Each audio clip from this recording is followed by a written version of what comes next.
demande de financement auprès du programme Leader géré par le parc pour la conduite d'une mission d'accompagnement d'Eneis Conseil par rapport au contrat de ville et pour l'étude sur la médiathèque.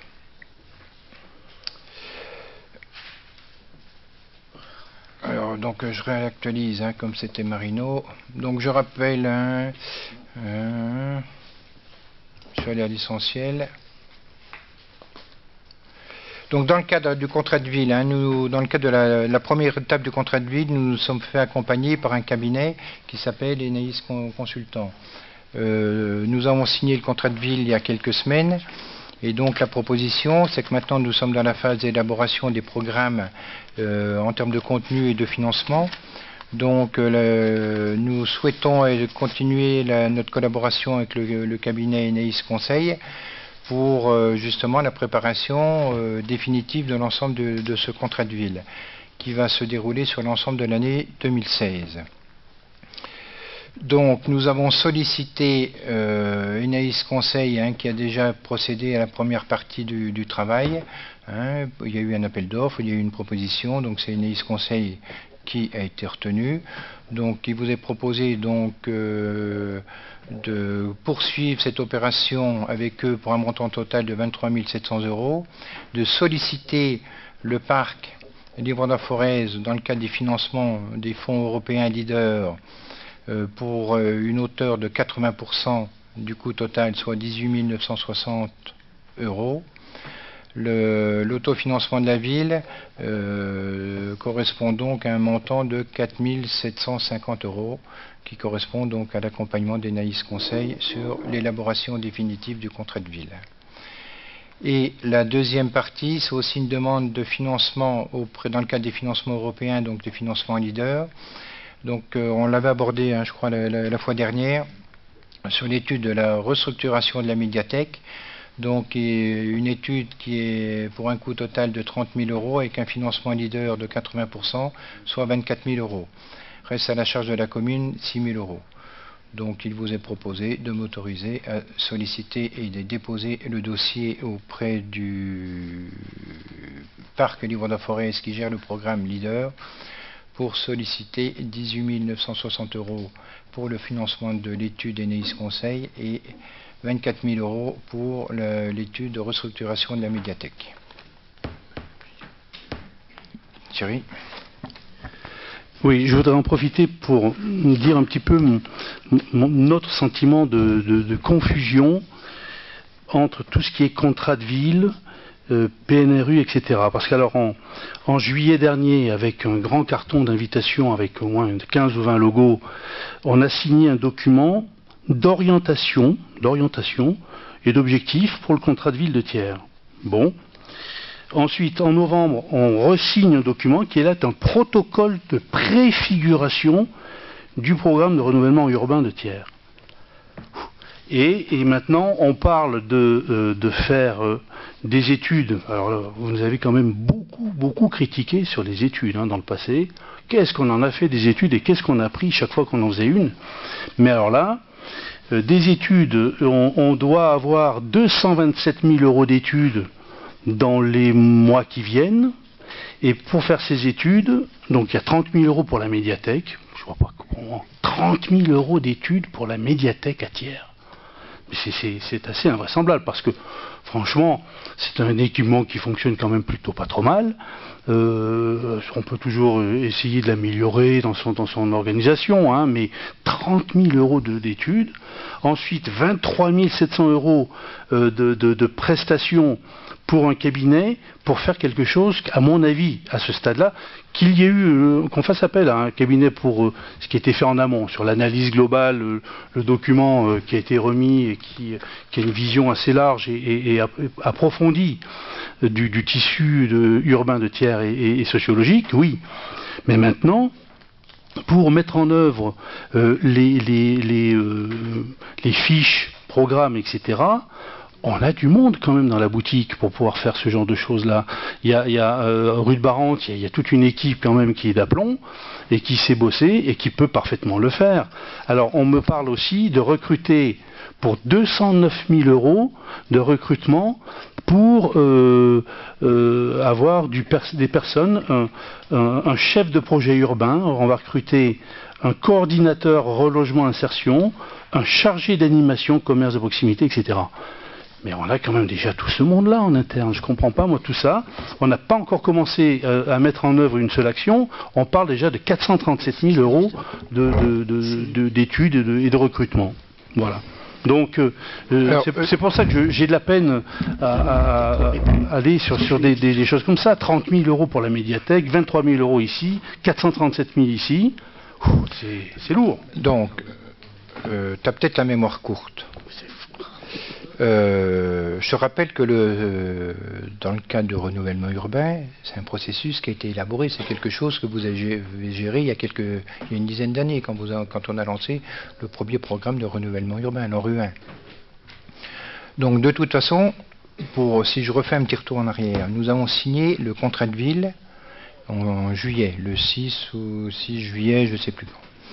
Ça, c'était une obligation, il fallait signer ce contrat de ville pour pouvoir, je rappelle qu'on est bénéficiaire, on fait partie des 1200 quartiers en France retenus dans ce cadre-là. Je ne refais pas l'historique parce qu'à chaque fois on en reparle et ainsi de suite. Donc on a été retenus dans les 1200 quartiers. Donc pour être retenu, il fallait répondre à un certain nombre de conditions, ce qui a fait l'objet du contrat qui a été signé au mois de juillet. Ensuite, pour l'application du contrat, il fallait signer ce protocole de préfiguration. C'est la règle du jeu. Il y a un protocole de préfiguration qui précise quels sont les engagements des uns et des autres dans le cadre de l'ANRU 2, entre autres, par exemple, dans le cadre du contrat de ville, parce que je rappelle que dans le contrat de ville, il y a le programme de renouvellement urbain, le PNRU, donc anciennement l'ANRU 2, l'ANRU 1, qui est l'ANRU 2. Donc il y a un certain nombre de règles qui ont été fixées par l'État dans le cadre par l'ANRU et par le gouvernement. Donc il fallait signer ce protocole de préfiguration qui précise l'engagement de la région, de la Caisse des dépôts, des bailleurs sociaux, de la ville, et ainsi de suite, à quelle hauteur, et ainsi de suite, qui faisait quoi. Mais pour arriver à la finalisation définitive de ce contrat de ville, il y a des phases d'études, il y a des choses qu'on ne maîtrise pas. Et à la demande des uns et des autres, il y a des phases d'études qui sont nécessaires. Pour préciser, par exemple, le coût des réalisations qu'on souhaiterait voir sortir de terre. Dans quelles conditions? Toutes les conditions techniques et ainsi de suite. Tout ça, c'est un coût. Et quand je dis que tu as une mémoire courte, c'est pas méchant, ce que je veux dire. C'est que l'équipe, tu l'as dit, on l'a. C'est la pérennisation, c'est la poursuite de l'équipe que nous avons dans le cadre de l'ANRU 1. Le chef de projet, nous l'avons, c'est Mme Goraguer. Non, mais c'est pas de nouvelles embauches, c'est l'engagement de la ville, c'est-à-dire c'est la contrepartie de la ville. Voilà. Donc le personnel, nous l'avons. Non, mais ça a été rédigé avec les services de l'État, voilà. Je l'ai précisé l'autre fois quand on a signé le protocole, jusqu'à la veille au soir, on changeait les dernières virgules avec Paris nous renvoyait. Donc c'est tout fait, c'était rédigé et contrôlé par l'ensemble des services de l'État et les différents financeurs. Donc le personnel, nous l'avons. Donc c'est parce qu'il fallait qu'on affiche que l'ensemble du programme était accompagné, animé par des personnels, des personnes qualifiées. Et donc c'est évident qu'on ne va pas recruter du personnel complémentaire parce que nous l'avons déjà sur place. Voilà. Oui, mais c'est vrai que c'est très compliqué parce que dans le cadre du contrat de ville, c'est vrai que dans le cadre du contrat de ville, il y a l'ANRU. Dans le cadre du contrat de ville, il y a l'ANRU, il y a la mise en place des conseils citoyens, il y a énormément de choses qui se mettent en place dans le cadre de ce contrat de ville. C'est vrai que c'est très très compliqué. Et donc nous sommes sur la phase de démarrage. Et les coûts, les études ont des coûts. Et pour être en mesure de finaliser l'ensemble des projets qui vont voir le jour pour les 10 et 15 ans qui viennent, on a une nécessité d'y voir clair maintenant. Et donc, oui, et pas d'études, pas de projet, parce qu'à la phase ultime, c'est l'ensemble des résultats des études qui seront validés par l'ensemble du comité de pilotage et l'ensemble des partenaires. C'est-à-dire si Auvergne Habitat, Office, un programme de réhabilitation sur les molles, sur les cisoles, puisqu'ils ont fait les molles, ça peut rentrer aussi dans ce cadre-là. Il y a tout un processus, il y a toute une réflexion. Et nous avons besoin aussi de coordination. On est une équipe sur place et on a besoin d'expertise et de conseils par rapport à ça. Et quand je dis ça, c'est pas dévaloriser le personnel qu'on a en place. On est bien d'accord.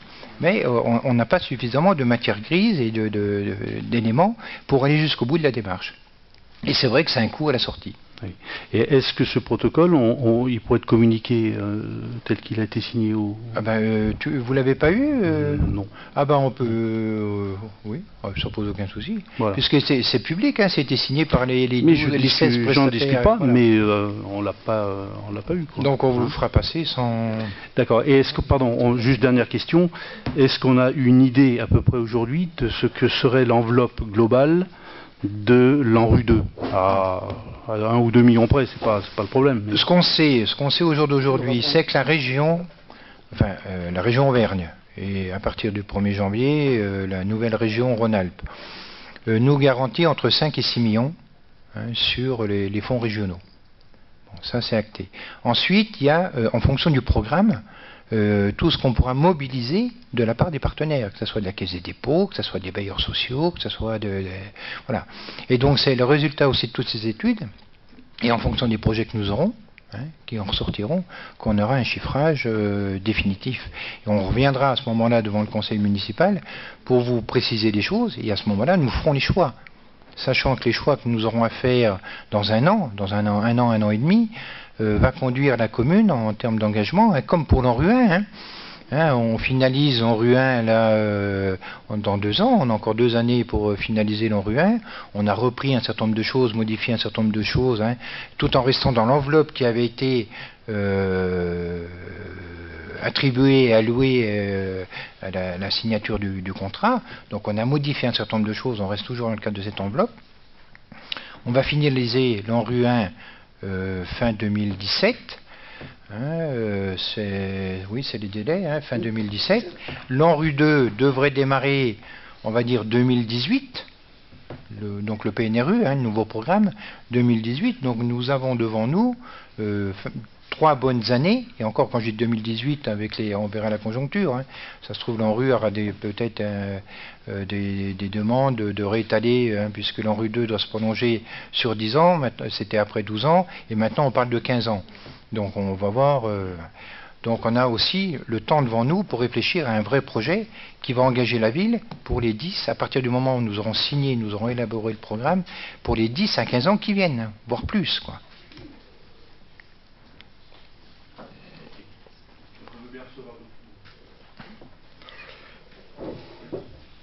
Ensuite,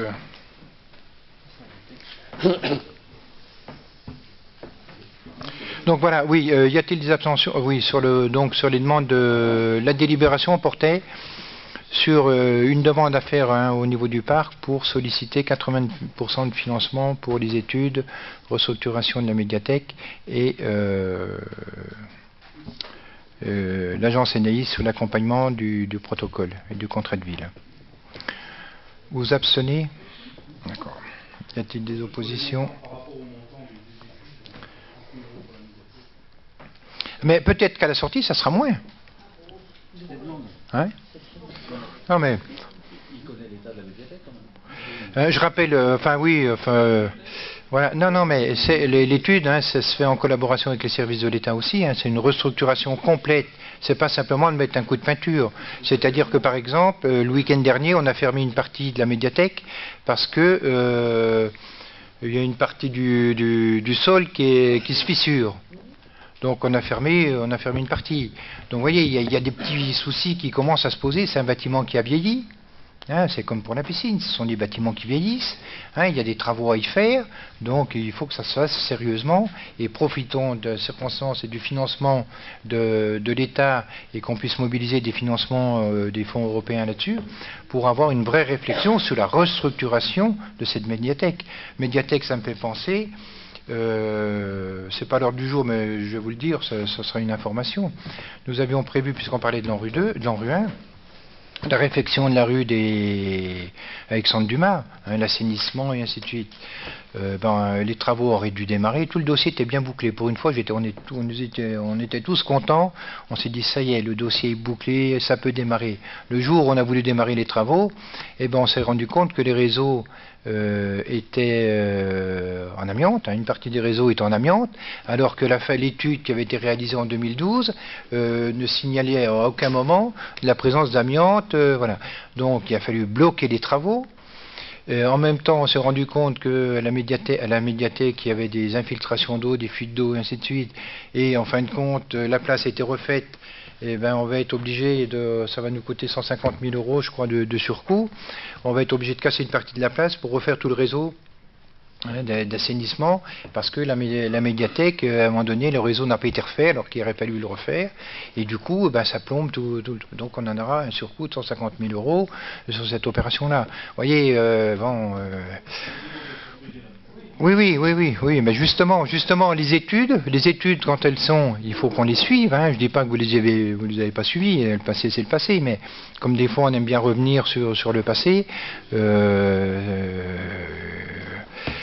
Les études, si elles sont suivies et faites sérieusement, nous permettent d'éviter, je le souhaite, on le souhaite tous, d'éviter ce type d'erreur, qu'on ne soit pas obligé de revenir quelques années après, de recasser ce qui a été fait, parce que si à l'époque on avait changé les tuyaux, qu'il fallait changer, si quelqu'un s'en était rendu compte, hein, vous auriez changé les tuyaux, changé les tuyaux à cette époque-là, on ne serait pas revenu dessus et ça ne nous coûterait pas 150 000 euros cette année, quoi.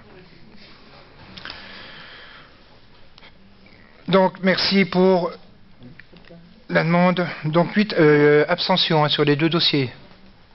Hein, c'est ça.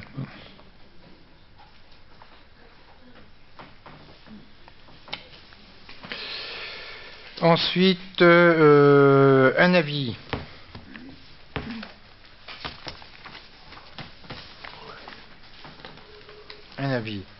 Nous sommes donc sollicités, toutes les collectivités sont sollicitées pour émettre un avis du département, d'autres départements, donc à la demande du préfet sur un redécoupage des communautés de communes. Donc je rappelle que la loi fixe les délais, par rapport à ce que tu disais tout à l'heure Thierry, au 1er janvier 2017, la loi, on ne va pas la changer, c'est pas nous qui allons la changer, nous oblige à recomposer les territoires des communautés de communes, en fixant un certain nombre de règles du jeu, le seuil d'habitants, si on est en montagne, ou ainsi de suite. Bon, il y a des, on va dire, des quotas d'habitat. Le projet initial, on partait sur 20 000 habitants. Là, on est à 15 000 habitants. Bon. Donc, il y a eu une proposition du préfet de redécoupage, de redistribution, je ne sais pas comment on peut appeler ça, de fusion d'un certain nombre d'intercommunautés. La proposition qui est faite par le préfet au jour d'aujourd'hui, sur lequel nous sommes simplement sollicités pour un avis, sachant que il est demandé aux communes de délibérer, la date limite, je crois que c'est demain. Chaque commune doit délibérer, chaque collectivité, donc ce sont les comités de communes, les communes et les syndicats, on leur demande de délibérer et d'émettre un avis sur le nouveau découpage. Ces propositions vont être examinées par la commission le 18 décembre. Le 18 décembre, la commission et le préfet formuleront un certain nombre de préconisations. Fin mars, le préfet prendra une décision définitive en fonction des préconisations qui seront remontées, puisqu'il est question de créer quelques groupes de travail, entre autres chez nous, dans le Sancy. Enfin, il y a un certain nombre de territoires comme ça qui méritent d'être approfondis en termes de découpage territorial. Mi-juin, ça sera la date limite pour que là, les communes, uniquement les communes concernées par le nouveau découpage délibèrent. Et là, ça ne sera pas un avis, ça sera une délibération, c'est oui ou c'est non. Le choix, la décision définitive du nouveau découpage se fera fin juin. Le découpage proposé peut être mis en cause si la moitié des communes correspondant à la moitié des habitants vote négativement à la proposition qui serait faite. Donc au jour d'aujourd'hui, avec les présidents de communautés de communes, donc de la Montagne Carnoise, de Puy-Guillaume, Châteldon, de Courpierre et de Thiers-Communauté, depuis plusieurs mois, des discussions, on se rencontre quasiment tous les 15 jours, on se rencontre encore ce midi, tous les 15 jours pour discuter de la constitution de cette nouvelle intercommunauté. Sachant qu'une des premières discussions que nous avons eues entre nous il y a quelques mois, c'était de tomber d'accord pour dire nous avons besoin d'une piscine, d'une nouvelle piscine. Et l'ensemble des communautés de communes se sont entendus pour dire bon ben chacun en fonction de ses capacités va contribuer au financement de cette nouvelle commune avec de cette nouvelle piscine dans le cadre de cette nouvelle intercommunauté. Donc voilà, ça a été un des premiers sujets et un premier accord qui a été, et donc les différentes communautés de communes ont voté une enveloppe budgétaire déjà pour contribuer au lancement de cette opération. La demande, les discussions que nous avons entre nous, je ne vous cache pas qu'elles ne sont pas simples. Parce que chacun, moi je respecte l'avis des uns, le président par exemple de la communauté de communes de la Montagne Carnoise regrette qu'on nous impose la date du 1er janvier, qu'on nous impose un certain nombre de choses, que les conseils communautaires ont été élus au moment des élections municipales, sur un mandat, sur une durée, et c'est vrai que ce qu'ils souhaiteraient, c'est qu'on arrive au terme de ce mandat et de cette durée pour que dans le cadre de nouvelles élections, les nouveaux conseillers communautaires avec les nouvelles règles puissent délibérer sur les projets qui seraient éventuellement à partager au sein de cette nouvelle communauté de communes. Mais je rappelle que la loi nous oblige à nous entendre d'ici le 1er janvier 2017. Nous entendre d'ici le 1er janvier 2017, ça ne veut pas dire que tout le monde est au garde à vous au 1er janvier 2017, parce qu'on l'a vu dans le cadre de ce que tu soulevais, TPU, ainsi de suite, il y a un certain nombre de dossiers, on parle des déchets, chez nous on a à Thiers, il y a un traitement des déchets qui n'est pas le même sur la Montagne Carnoise par exemple. Donc il y a énormément, donc nous nous réunissons régulièrement, nous essayons d'avancer, il y a un accord qui a été trouvé, alors il y a l'officiel et il y a l'officieux. Donc moi je vais vous parler que de l'officiel. Donc il y a déjà un accord de principe, parce que l'officieux, après chacun interprète suivant les circonstances, les lieux à qui on en parle et ainsi de suite. Donc moi je ne veux pas rentrer dans ces considérations-là. Nous, ce qui nous intéresse, et c'est l'accord qu'on a trouvé au moins entre nous, ce qui nous intéresse, nous, c'est l'avenir de ce territoire. Et à aucun moment, et on l'a rappelé, et ça a été rappelé au sein des comités de communes, à aucun moment c'est enlever quoi que ce soit en capacité, en autonomie des communes. C'est sur ce territoire, qu'est-ce que nous sommes en capacité de partager, qu'est-ce que nous sommes en capacité de mutualiser, sachant qu'il y a des compétences obligatoires qui s'imposent. On parlait de l'assainissement tout à l'heure, il y a la santé, il y a des choses comme ça qui deviennent des compétences obligatoires à partir du 1er janvier 2017. Mais il est bien évident que, comme je le disais, on ne va pas être au garde à vous au 1er janvier 2017, il nous faudra quelques années devant nous pour arriver à harmoniser déjà l'existant. Et avant de vouloir harmoniser l'existant, qu'est-ce qu'on souhaite faire ensemble? Bon, je vous parlais de la piscine, on est parti sur l'idée de la piscine dans un premier temps. Mais il y a plein de choses qu'on peut faire ensemble au niveau de cette intercommunauté, de cette nouvelle intercommunauté. Donc là il y a deux stratégies, soit on anticipe, et c'est là qu'il y a des divergences, soit on anticipe et on engage une réflexion maintenant entre nous pour essayer d'imaginer quel type de partenariat, quel type de projet de territoire on pourrait proposer à la population.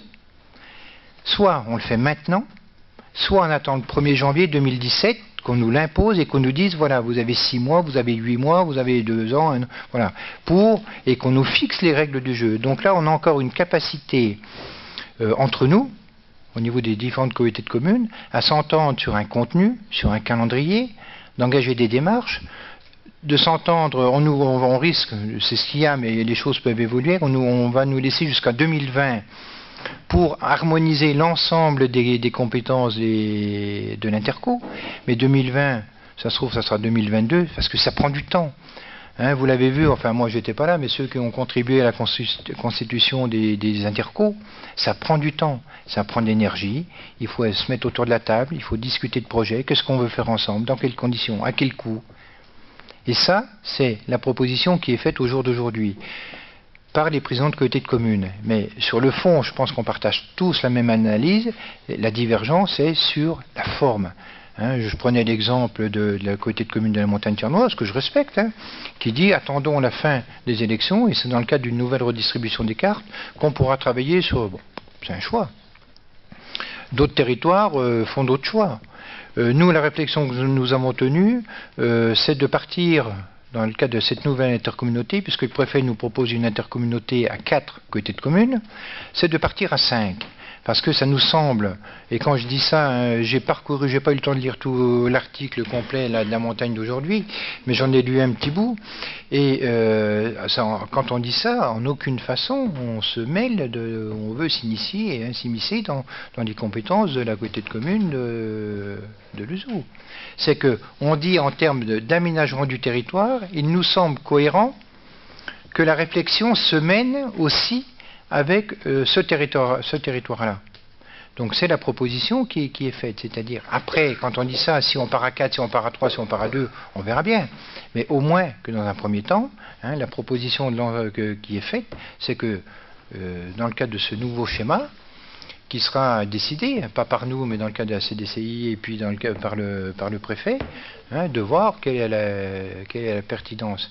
Et quand je vous disais tout à l'heure que je vous donnais le calendrier, il est fort possible que le préfet propose la constitution de groupes de travail hein, sur les territoires où il se pose un certain nombre d'interrogations pour voir s'il y a une solution ou pas.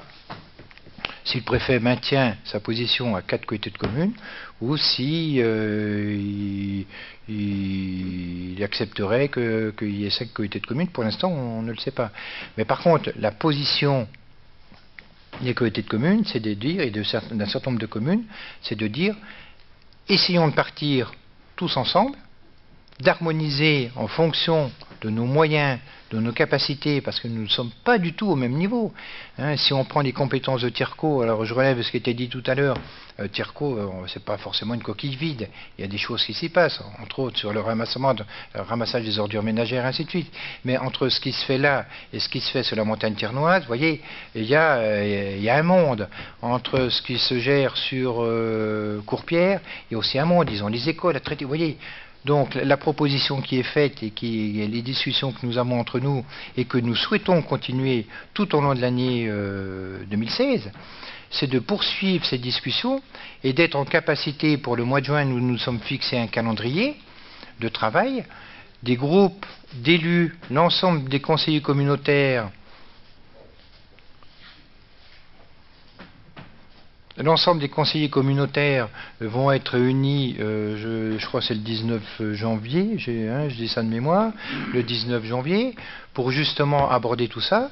Hein, des groupes de travail associant les professionnels, les élus vont être mis en place pour que d'ici le calendrier qu'on s'est fixé entre nous, pour que le mois de juin 2016, on soit en capacité de produire un premier document qui pourrait être la première ébauche hein, de ce que pourrait être ce futur contrat territorial, que ça puisse être discuté au sein des communes, des comités de communes, pour que le socle puisse être validé et accepté hein, d'ici la fin de l'année, pour qu'au 1er janvier 2017, on soit non pas le petit doigt sur la couture, mais en capacité de dire, voilà, on a déjà travaillé, hein, dans le cadre de cette collaboration à 4, à 3 ou à 5, voilà ce que nous serons en capacité de faire d'un point de vue technique, quel est le projet du territoire, à quel coût, et ainsi de suite. Et c'est pour ça que c'est le calendrier qui joue.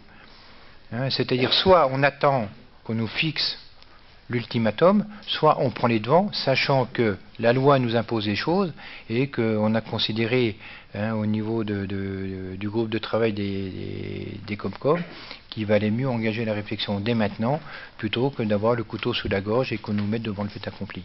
Voilà, je vous résume la situation.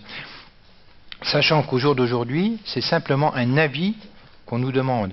Nous aurons, nous, à nous prononcer et à voter sur le futur schéma dans la deuxième quinzaine du mois de juin 2016. Voilà en résumé.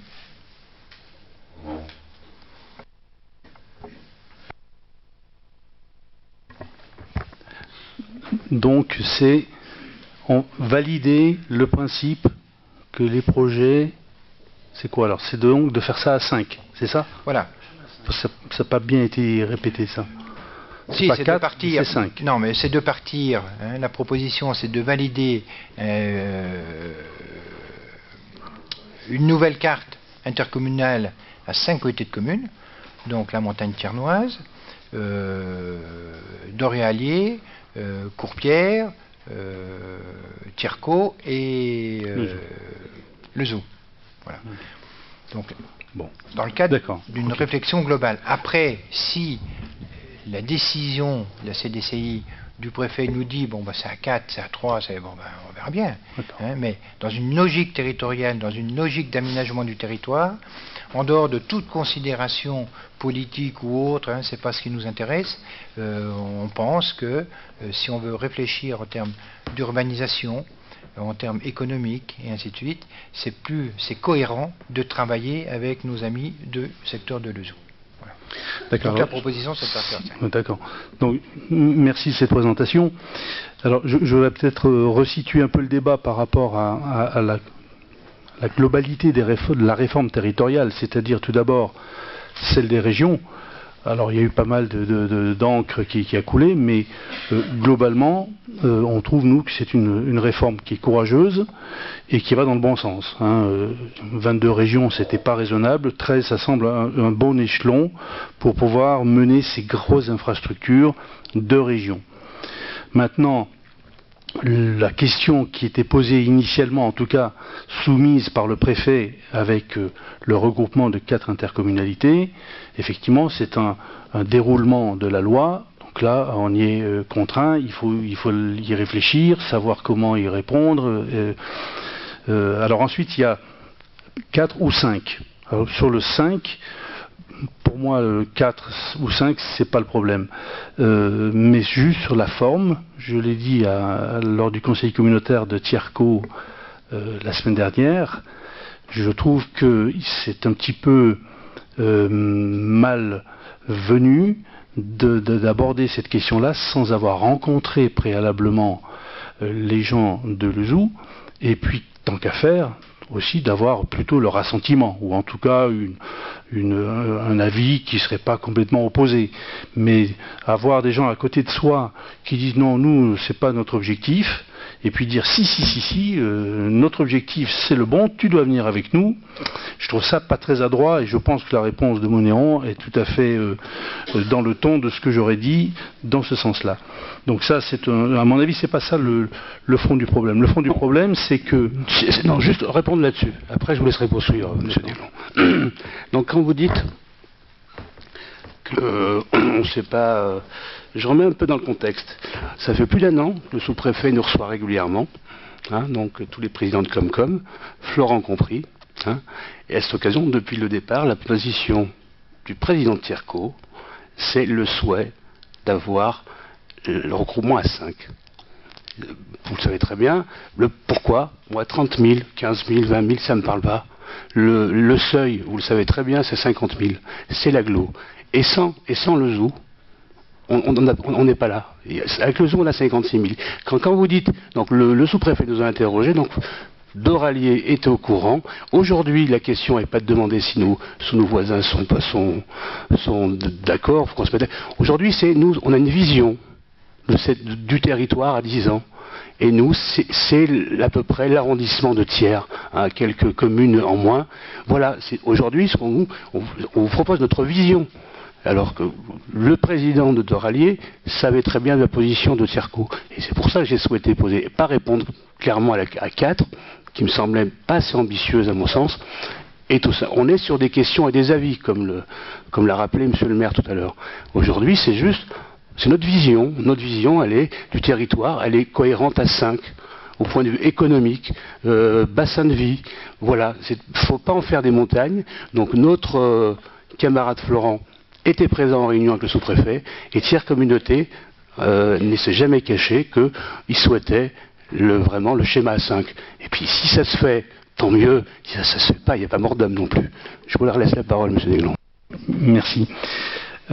Alors, par contre, sur le détail de cette réforme, je voudrais revenir là-dessus parce que quand on en parle comme ça, des personnes qui ne sont pas très au courant de l'organisation et de la vie quotidienne des collectivités, ils se disent « Ah bah oui, c'est pas bête comme idée hein, de se regrouper, mais il faut aller plus dans le détail pour analyser et comprendre. » Et à mon avis, il y a une vraie question à se poser dans l'organisation quotidienne des grands sujets. Hein, il y en a, on voit bien dans la ville de Thiers, il y a au moins 30 services, donc c'est très très très varié. Donc quel va être l'intérêt de se regrouper à 4 ou 5 intercommunalités? Quelles vont être les économies d'échelle concrètes, réelles, dans la vie quotidienne? C'est ça la vraie question. S'il y en avait de manière évidente sur plein de sujets, je pense qu'il ne faut pas hésiter.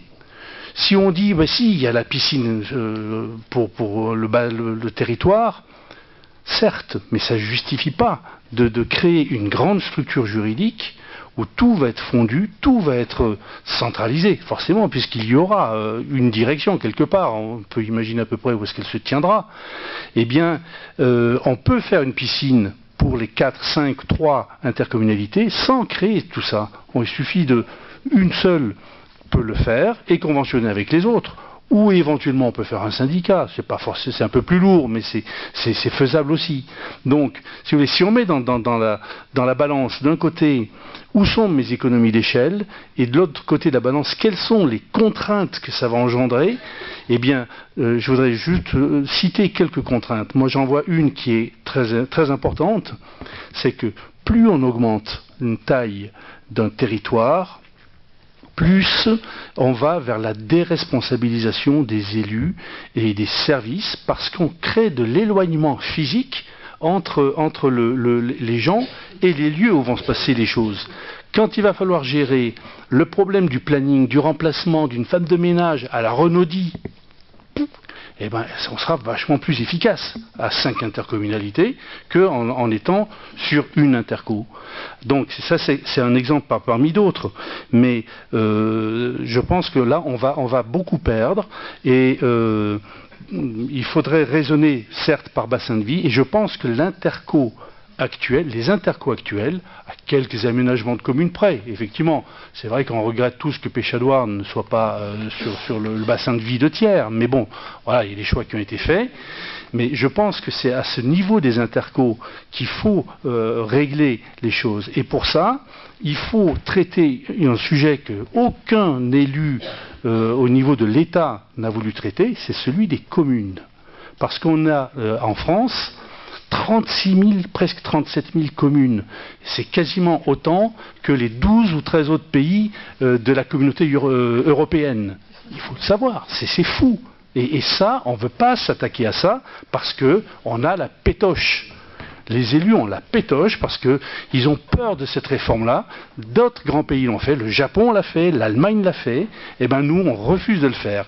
Et pour pallier à ce manque de courage, eh bien, on va créer des grosses machines interco qui vont être des machines à désintéresser les gens un peu plus de la politique, à les déresponsabiliser, et l'éloignement crée le désintérêt. C'est physique, c'est comme ça, c'est pas autre chose. C'est comme une corde, un élastique que vous tirez, plus vous le tirez, il devient fin, et à un moment donné, il lâche. C'est ce qui se passera dans la vie concrète des collectivités. Voilà. Prenons un exemple, juste, et je terminerai là-dessus. Les services de la DDE, quand ils étaient gérés au niveau de l'État, eh ben, c'était quand même pas gagné. C'est passé au niveau des conseils généraux, il y a 8 ans ou 10 ans, je ne sais plus, ça a réellement gagné en efficience. On l'a vu au quotidien, je veux dire, dans la mise en œuvre des missions de ces services-là, c'était plus rapide, c'était mieux fait. Pourquoi? Parce que les gens qui s'occupaient, qui encadraient, qui animaient ou qui donnaient des consignes étaient beaucoup plus proches. Voilà. Et ça, eh ben, c'est ce qu'on perdra si on fait l'inverse. Philippe? Alors, pour répondre, parce qu'on parle un peu stratosphère à certains moments, je vais parler de ce que je connais, qui est la santé, par exemple. Il va bientôt plus y avoir de médecins sur le territoire de Thiers, et pas seulement à Thiers. Si vous voulez avoir un médecin de garde, il n'y en a plus actuellement, il vous faut des maisons de garde. Une maison de garde, ce n'est rentable et ce n'est autorisé par l'ARS que sur les territoires d'environ 50 000 habitants, entre 50 et 60 000. Donc évidemment, une Comcom qui aurait cette force pourrait s'investir au moins sur la garde d'urgence pour la médecine générale, ce qui est totalement impossible à une Comcom petite. Donc elle pourrait, ayant un poids politique, aller voir l'ARS du département, puisque ces gardes sont subventionnées par l'État, et revendiquer par rapport à sa taille. Donc actuellement, Clermont a une garde médicale la nuit, Cournon et la région de Rion est en train de mettre ceci en place avec la commune de Volvic qui l'héberge. Cette réflexion-là sur le territoire actuel, vu la taille des intercos, elle n'est pas possible. Donc il y aura des services qui passeront automatiquement par des choses de cette taille. J'ai parlé d'une chose pratique, à dessein.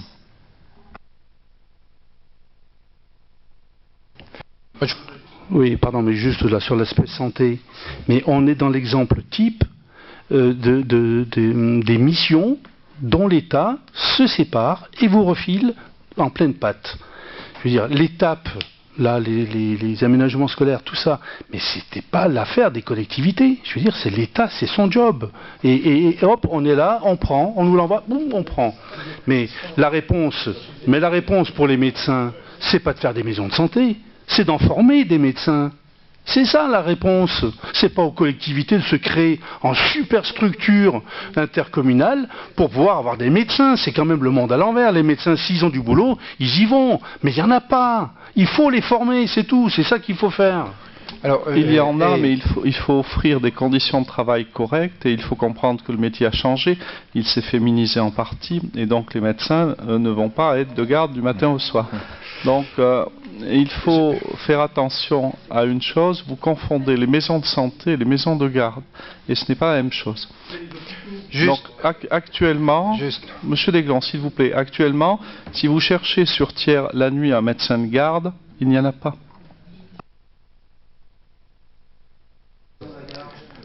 Sans rentrer dans le détail, c'est une boutade encore. Hein. Thierry, je vais te donner la carte du parti. Bah, parce que c'est vrai, sur le fond, t'as pas complètement tort. Non, mais sur un certain... Non, mais il n'y a que les imbéciles qui... Oui. Sur le fond, tu n'as pas complètement tort. Ça ne veut pas dire que je partage toutes tes analyses.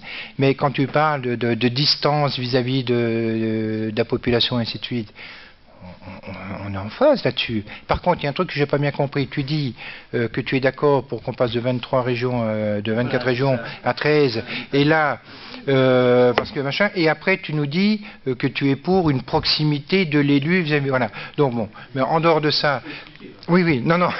Mais on pourra. Oui. Oui, non mais. Non, laisse-moi finir. Après, je te redis. Donc, c'est pour ça, sur le fond, sur le problème de la formation, sur le problème de l'aménagement du territoire et tout ça, comme toute collectivité, on se retrouve devant un fait accompli. C'est-à-dire, la loi nous oblige à. Comment répondons-nous? On s'en lave les mains? On dit aux parents, les petits, hein, l'après-midi, c'est pas notre problème, ou ça coûte tant. Non, mais tu parles des TAP, toi, nous on a fait un choix de dire, les TAP, c'est gratuit. Il y a eu un choix de fait, voilà, toi. Après, parce qu'on est mis devant un fait accompli.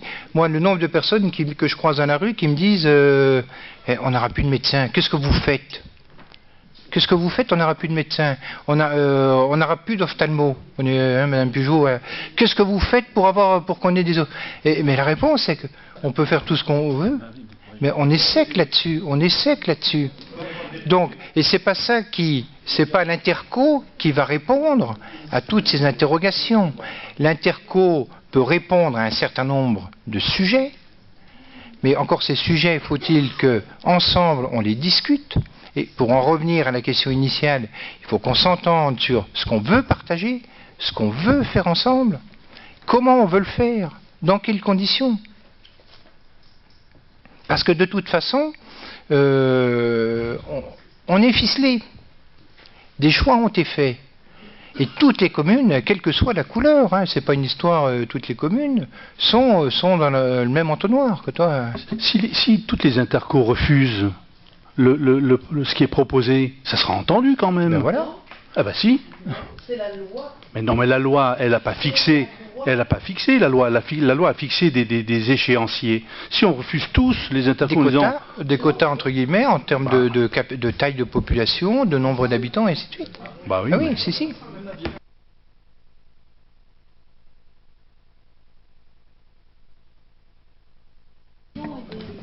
Pour la région, oui, pardon, excusez-moi, pour la région, oui, mais la région, je prends un exemple tout simple, sur les aides à l'exportation. Eh ben, la région Rhône-Alpes, j'ai bien dit, pas Auvergne, propose dans de nombreux pays du monde des bases logistiques, c'est-à-dire des bureaux, etc., avec des personnels qui sont là pour aider les entreprises qui veulent exporter. L'Auvergne, seule, ne pouvait pas se permettre d'avoir ça, parce que ça coûte très cher. Eh bien, d'avoir un rayonnement plus grand, pour ça, oui, ça vaut le coup. Et c'est intéressant. Mais pour nos activités là de proximité, l'interco, j'ai bien dit l'interco, pas la commune. L'interco, c'est le bon périmètre. Ce qui n'empêche pas de mettre en place ce qui existait de façon souple, c'est-à-dire les pays. Mais les pays, et là, un pays avec les 5 intercos actuels, oui, ça c'est intelligent. Pas nous faire aller jusque vers la Haute-Loire, où ça c'était une idée du président sortant du conseil régional. Ça c'était vouloir encore étirer trop grand. Il faut des structures aux bonnes dimensions pour les bonnes compétences. Voilà. Donc une piscine ou des médecins, c'est 50 000 habitants. J'en profite. Madame Bell. Un côté tout à fait pratique, une piscine 50 000 habitants, vous allez la mettre où la piscine? Parce que le gars qui habite à Puy-Guillaume ou à Châtellon, par rapport à celui qui est au fin fond du pays de Courpierre, ou qui est... Enfin, vous allez la mettre où cette piscine? Ça va poser un problème. Le problème est déjà entendu entre nous. Je voudrais juste apporter un complément. Nous accueillons le 16 décembre à Thiers la première rencontre des nouveaux services de l'État de la nouvelle région Rhône-Alpes-Auvergne. C'est-à-dire que le 16 décembre, nous accueillons les 12 préfets, l'ensemble des directeurs régionaux. Il y a à peu près 150, 160 personnes qui viennent à Thiers le 16 faire leur première réunion d'organisation du nouveau schéma, de la nouvelle organisation des services de l'État.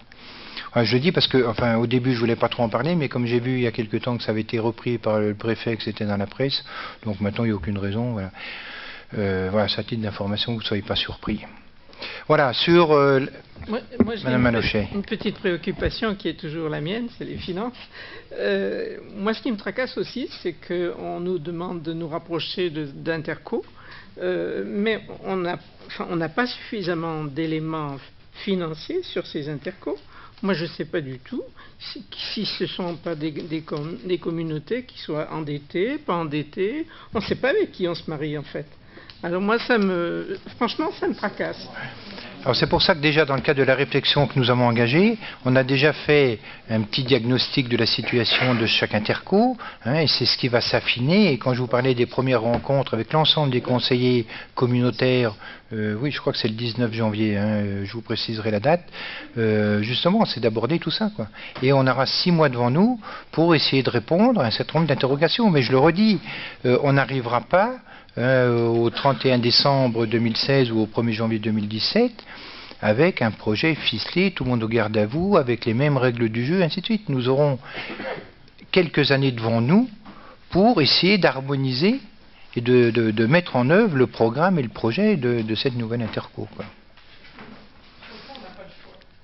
Et sachant que le choix, pour répondre, je le rappelle, le choix définitif, nous l'aurons dans la deuxième quinzaine du mois de juin 2016, où à ce moment-là, ça sera avant le 15 juin, pardon, avant le 15 juin 2016, entre le 31 mars et le 15 juin, nous aurons à nous prononcer pour ou contre, mais les communes, là, pour ou contre ce nouveau schéma.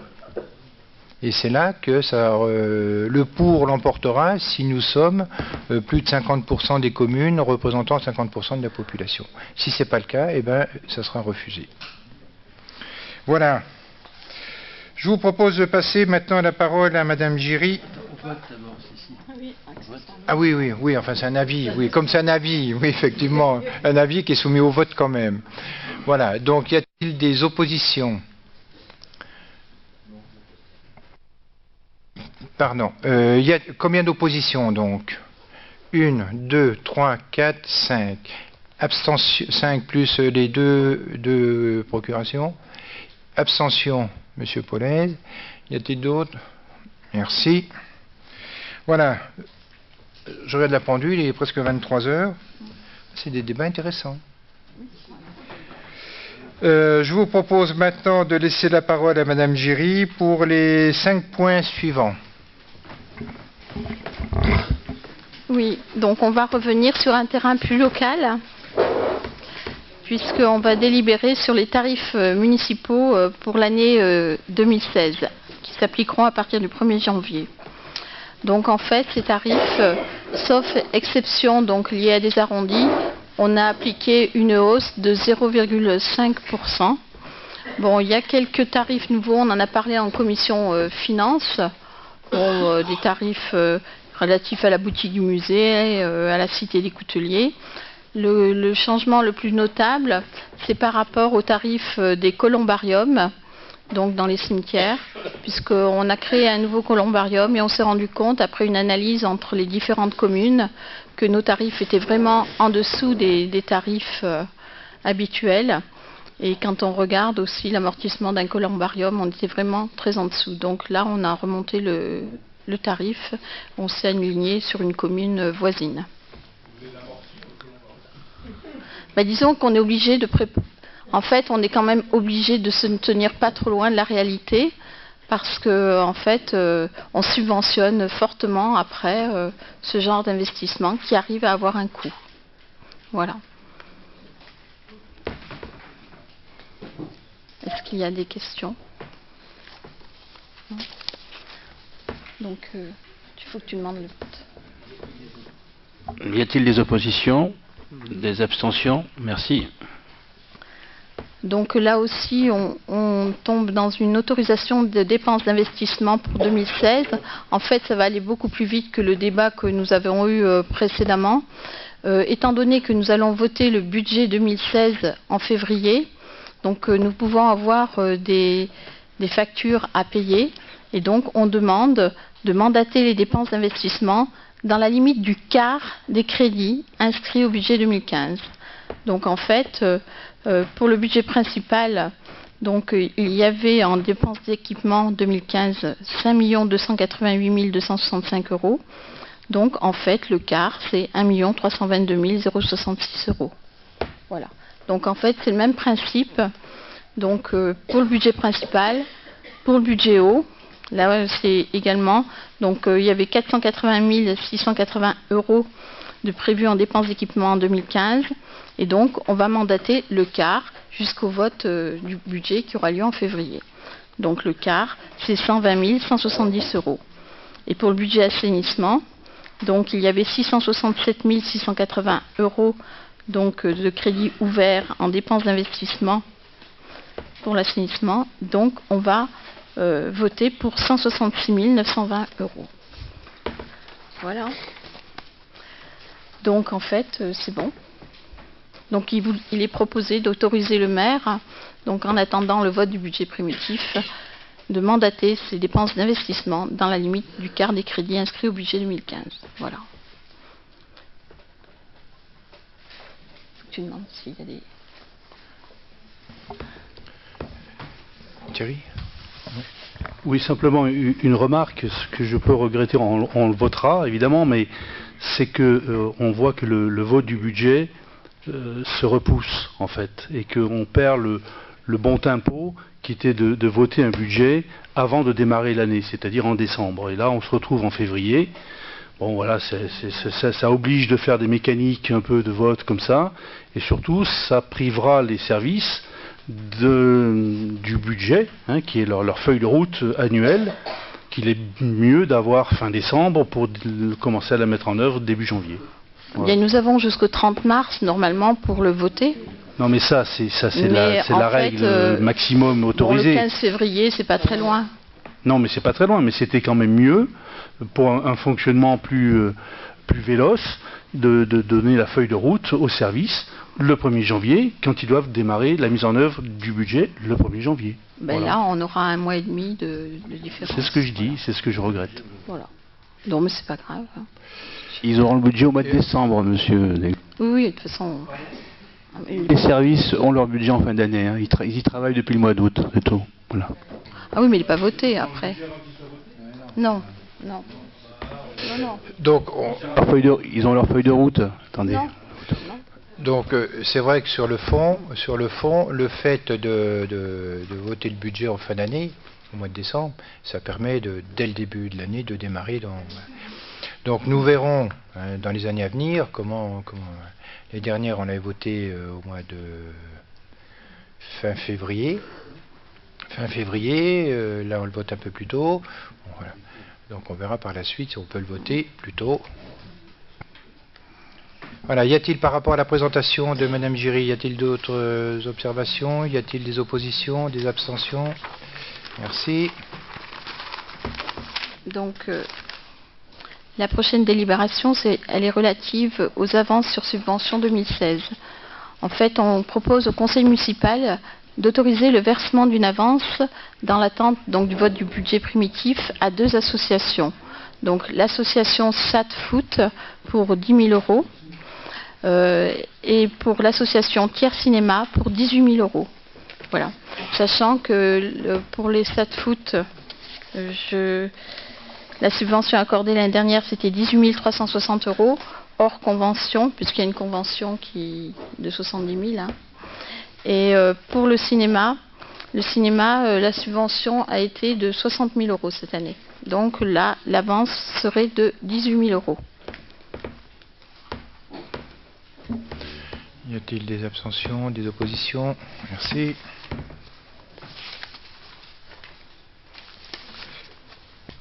Donc la prochaine délibération est relative à l'annulation d'un titre de 3 071 euros relatif à des buvettes et qui ont été contestés. Ce titre a été contesté et donc en fait on vous propose de l'annuler. En fait c'est par rapport au canotier. Donc voilà. Bon, je connais un petit peu ce dossier, je sais qu'il est compliqué, je sais que l'administration a beaucoup de peine à faire des rapprochements comptables avec ceux de la commune, ce qui est quand même un petit peu anormal à mes yeux. On m'entend pas? Bon, je reconnais bien que la somme n'est pas non plus extraordinairement élevée, 3 000 euros, mais enfin, si vous voulez, moi, sur le principe, on n'est quand même pas tout à fait content. Parce que vous avez procédé au rachat de cet espace, et heureusement, parce qu'on le souhaitait vraiment. C'est un endroit stratégique pour Iloa, donc c'est bien de l'avoir acheté. Sauf que quand on avait délibéré en conseil municipal, nous y avions mis, nous, une condition, c'est-à-dire que le propriétaire du canotier, qui est redevable à la commune d'une somme assez importante, cette somme soit prélevée sur le montant de la vente. Mais cette somme a été consignée dans l'attente d'un éclaircissement. Hein. Consignée, mais ça ne veut pas dire non payée. Si le trésorier l'a consignée, elle est bloquée. C'est-à-dire que le montant de la vente on a déduit donc les 30 000 euros. C'est-à-dire que la vente a été signée à hauteur de 180 000 euros. Oui. Il y a un différent, on va dire ça comme ça, d'un montant de 29 000 euros. Voilà. Sur les 29 000 euros, nous avons trouvé 3 371 euros. Oui, pour une buvette. Oui, oui. 9 000 de buvettes. Oui, 9 000 de buvettes, et donc sur les 9 000 de buvettes, il y a 3 000 euros. Bon, là, personne n'est capable de dire quoi que ce soit, donc on solde cette dette une fois pour tout. C'est-à-dire que si on enlève ces 3 000 aux 29 000, il y a 26 000 euros. Donc nous, on a versé les 180 000 euros au notaire. Le notaire, en accord avec le percepteur, Martine, tu me diras, en accord avec le percepteur, a bloqué cette somme en attendant que le règlement se fasse. C'est-à-dire que les 26 000 euros. Voilà. Sachant qu'il y a encore quelques milliers d'euros sur lesquels on essaie de dépatouiller tout ça, parce qu'il y a des titres qui n'ont pas été émis par la mairie pendant des années, et ainsi de suite. Voilà. On se retrouve... je sais que le site... Oui, il y a un dossier comme ça, donc pour ne pas pénaliser, nous avons passé la vente, 180 000 euros. Il y a X milliers d'euros de bloqués chez le notaire, tant que l'affaire n'est pas sollicitée. Ce côté-là est rassurant, parce qu'on ne m'avait pas dit que c'était... Le notaire va verser, va verser à l'acheteur les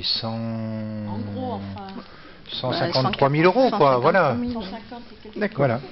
Bon. Sachant qu'il y a plein d'anomalies dans ce dossier, hein, rien que pour prendre les buvettes, par exemple, bon, il y a eu un titre, là, celui-là, en 2006, il n'y en a pas eu de 2001 à 2005, il y en a eu, il y a plein d'anomalies là-dessus, il n'y a rien qui colle, c'est vraiment...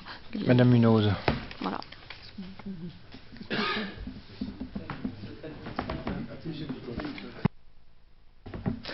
Oui, on en a parlé plusieurs fois, mais ce dossier est très très compliqué. On a très peu trouvé d'archives sur ce dossier dans la maison. Oui. C'était très compliqué, on a beaucoup travaillé avec le trésorier. Et ce dossier, je ne sais pas, Madame Giry vous l'a dit, il y a un certain nombre de titres qui n'ont pas été émis.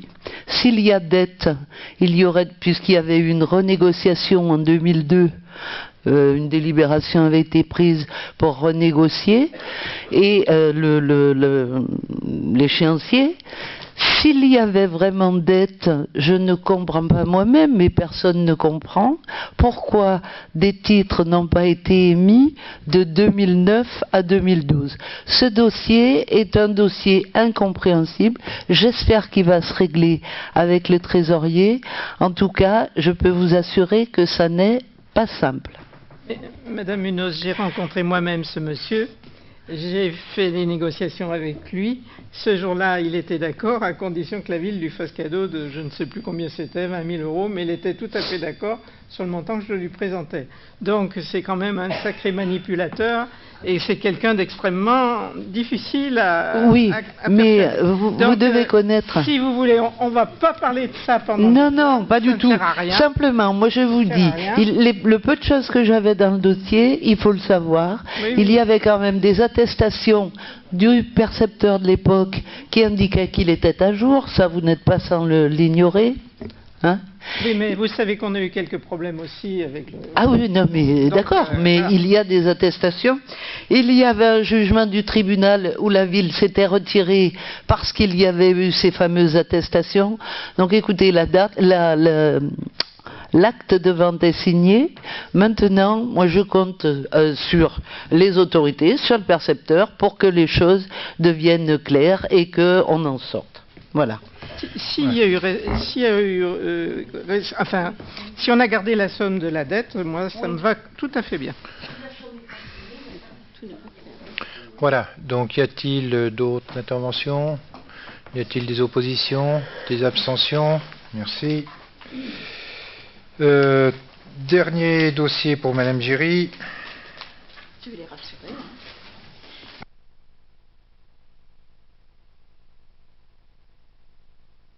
Non.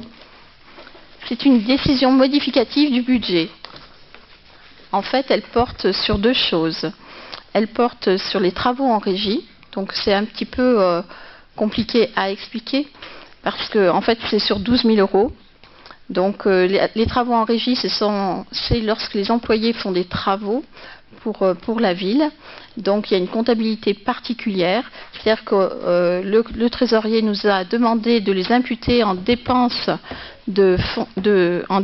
imprévues. Donc on a baissé nos crédits de 12 000 euros. Et donc en recette, on retrouve... pardon, je suis perdue là, excusez-moi, parce qu'il me manque quelque chose là. Non.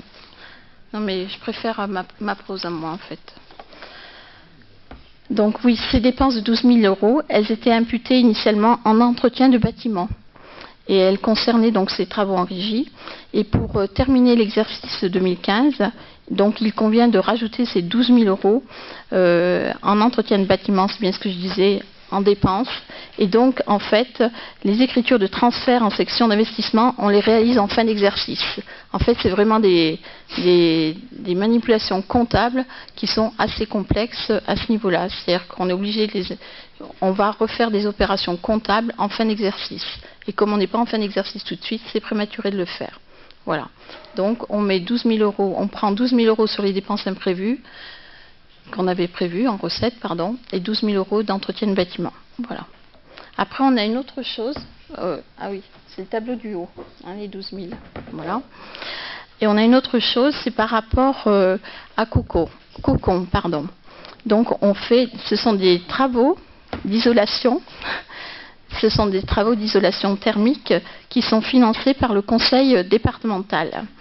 Alors le conseil départemental, en fait, il gère ces dossiers directement. Là aussi, ce sont des opérations d'ordre, parce qu'en fait, donc il y avait 26 653,86 € qui étaient prévus de travaux. Donc le conseil départemental, il agit comme mandataire, c'est-à-dire que c'est lui qui paye l'intégralité des travaux et nous le refacture aux collectivités. Donc là aussi, ce sont des dépenses d'ordre. C'est pour permettre qu'on touche le fonds de compensation de la TVA, parce que chaque fois qu'on fait des travaux d'investissement, après, on paye toute taxe et après, ils nous remboursent la TVA un an après. Mais avec ce système-là, on pourra le toucher dès 2015. Là aussi, ce sont des opérations d'ordre. En fait, c'est pour ça qu'on fait des écritures comptables d'ordre, uniquement. Donc, voilà. C'est rien d'autre. C'est très complexe. Y a-t-il des oppositions, des abstentions, des jeux d'écriture? Merci. C'est un peu insupportable, ce truc. On arrive. Monsieur Mefta, mise à jour des tableaux des effectifs.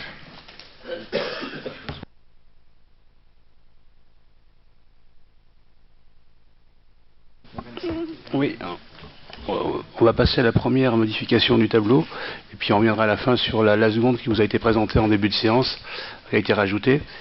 Donc celle-ci, elle consiste pour 2 promotions, de transformer 2 postes.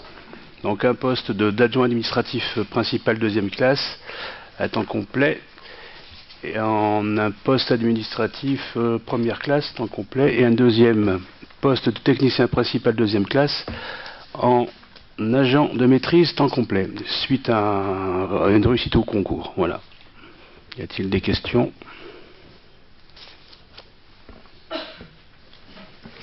Y a-t-il des oppositions, des abstentions? Merci. Et 2.25, l'avenant sur l'accord collectif sur l'aménagement et la réduction du temps de travail. Voilà.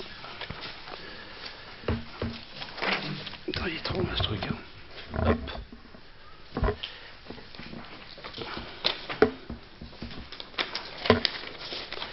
Et on attaque un des 2 gros morceaux de la soirée. Donc, la révision sur l'avenant de l'accord collectif du temps de travail.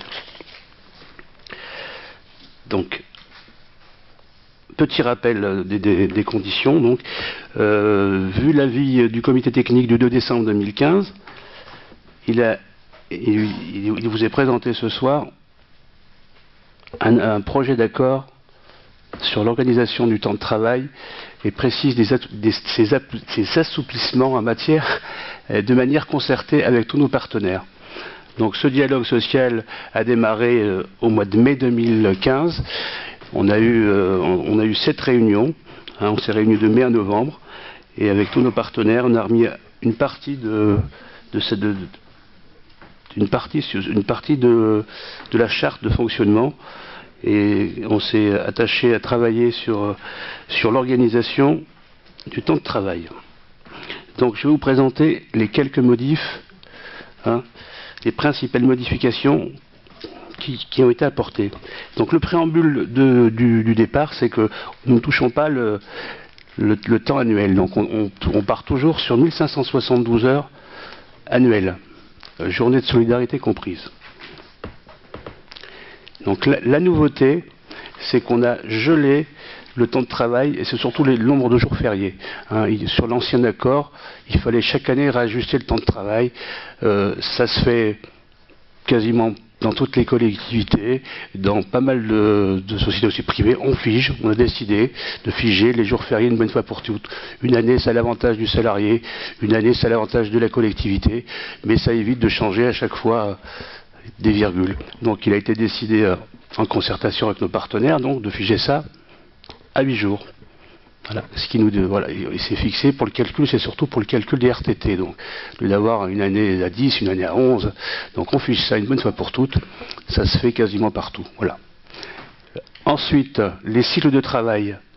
Donc la nouveauté, donc je vous rappelle ce qui existe déjà, donc cycle de 35 heures sur 4 jours et demi sans RTT, cycle de 35 heures sur 5 jours sans RTT, cycle de 37 sur 5 jours avec 11 jours de RTT.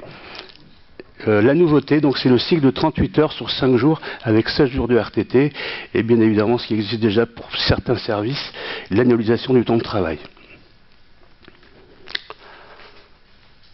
Ensuite, donc, ce qui est autorisé, ce qui a été négocié et autorisé avec nos partenaires, c'est qu'on part bien sûr du postulat que la continuité de service, ça c'est la condition sine qua non, ça c'est le cadre immuable. Toujours, une fois qu'on a dit ça, je ne vais pas vous le répéter à chaque fois, tout ce qui vient derrière, ça c'est la condition incontournable, continuité de service. Hein. Donc, ce qui a été décidé, c'est que dans ce cadre-là, les différents services, bien sûr, sous la houlette du chef de service, hein, en garantissant bien sûr un minimum de la moitié des effectifs présents du lundi au vendredi, pouvaient s'organiser sous la tutelle bien sûr du chef de service, venir choisir, taper dans ces cycles-là. Les jours de RTT. Donc le mode de calcul, comme je vous l'ai dit tout à l'heure, on a figé le nombre de jours fériés, donc celui-ci ne variera plus. Hein. Donc il est figé une bonne fois pour toutes, donc il est de 11 jours et de 16 jours. Donc par contre, il est réglementé. Hein. Donc on a trois périodes où cela pourrait être trois périodes de base. Donc, attendez, j'ai du mal avec ça. Là, c'est déjà mieux. Sans mes lunettes. Voilà.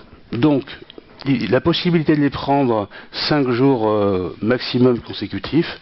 La possibilité de poser, par contre, l'impossibilité de poser des jours fériés, des jours de RTT en juillet ou en août, et bien sûr pendant les vacances de Noël. Les périodes définies à l'avance, donc vous les avez pas ici, mais on a défini des périodes où ils pourront poser leur RTT, donc tout ça bien sûr sous la responsabilité du chef de service. Adaptation de la variabilité des horaires de travail.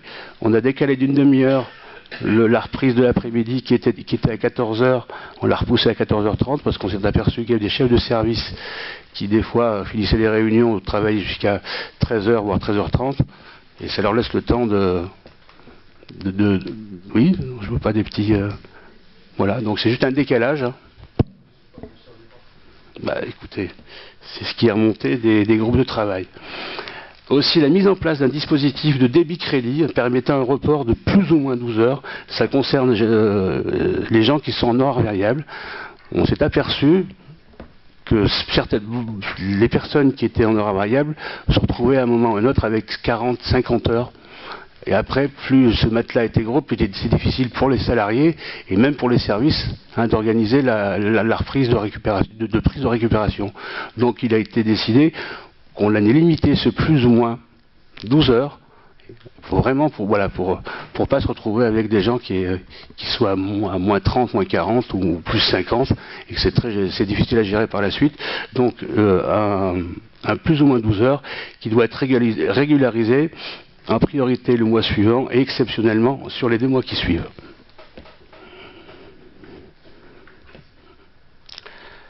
Non-compensation des aménagements d'horaire pour la rentrée scolaire le 24 décembre et le 31 décembre.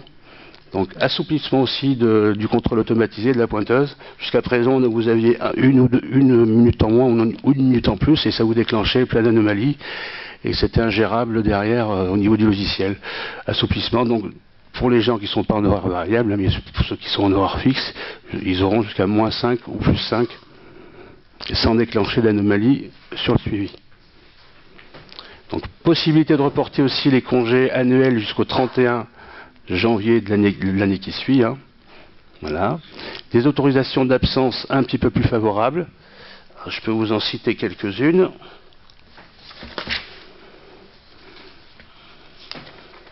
Hop. Comme par exemple, donc mariage d'un enfant qui était de 2 jours, qui passe à 3, hein, plus le délai de route. Adoption naissance qui était de 3 jours, qui passe à 5.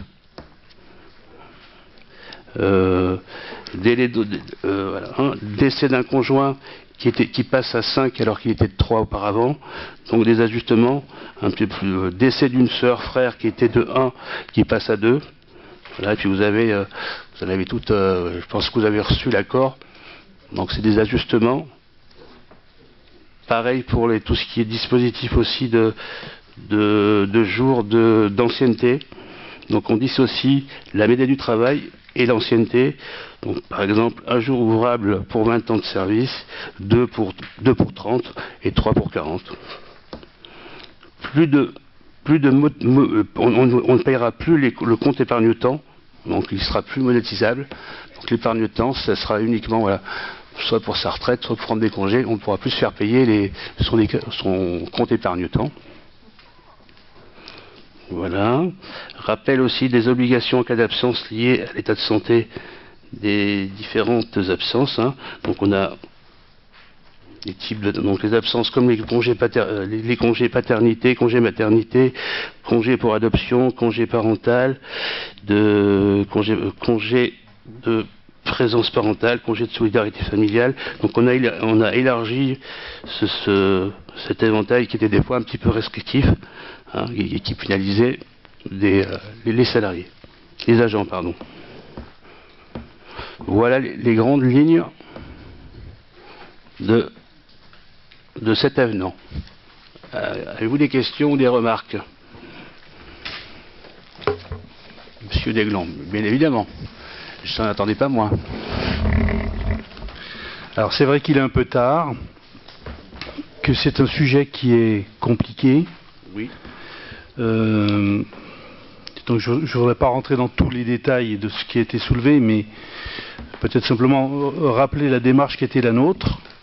Ça a été une volonté, au travers de la mise en place et de la rédaction, avec tout un nombre de réunions là aussi qui était très important, d'une charte globale pour l'ensemble des services qui recherchait d'abord l'équité entre les services, parce qu'il y avait beaucoup de solutions inéquitables, qui étaient très anormales, sur un grand nombre de sujets. Donc, les grands thèmes sont le temps de travail, les congés, les formations, etc., etc. Donc, on a tout repris et tout essayé de caler le mieux possible. Alors, forcément, quand on a touché sur un certain nombre de sujets, dont celui, par exemple, de l'organisation du temps de travail, c'était un sujet qui appelait forcément un compromis. Parce que on avait constaté une chose, et c'est surtout sur ce point-là moi, que j'insisterai, c'est que